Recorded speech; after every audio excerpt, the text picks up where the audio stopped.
ఇప్పుడు తెలుగు బాగా అర్థమైపోతుంది కదా, సో తెలుగు లిరిసిస్ట్ లైక్ మీకు ఫేవరెట్ లిరిసిస్ట్ ఎవరు మన తెలుగులో? అయ్యో అది కూడా కష్టం.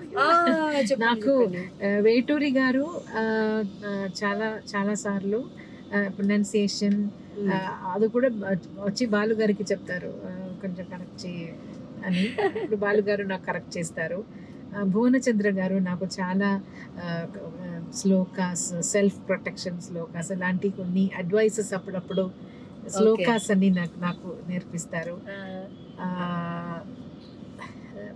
సిరివెన్నెల సీతారామ శాస్త్రి గారు, అలాగే నాకు చాలా హెల్ప్ చేసిన ఇంకొకరు రాజశ్రీ గారు. రాజశ్రీ గారికి చాలా డబ్బింగ్ సాంగ్స్ పాడాను. ఓకే. అప్పుడప్పుడు తెలుగులోనే మాట్లాడతారు, నేను కూడా రిప్లై తెలుగులోనే ఇవ్వాలి. అలాగే రాజశ్రీ గారు, వెన్నెల కంటి గారు కూడా.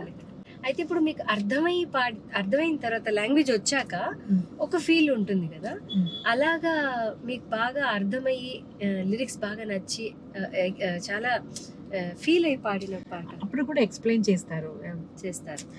కొన్ని పదాలు నాకు అర్థం అవ్వదు, కొంచెం ఎక్కువ కవిత్వం కాకుండా కొంచెం నార్మల్ గా ఉంటే నాకు అర్థం అవుతుంది. అయితే సాంస్క్రిట్ పదాలు మిక్స్ చేసి అలాంటి కొంచెం కష్టమైన పదాలు వస్తున్నప్పుడు కొంచెం భయం వేస్తుంది.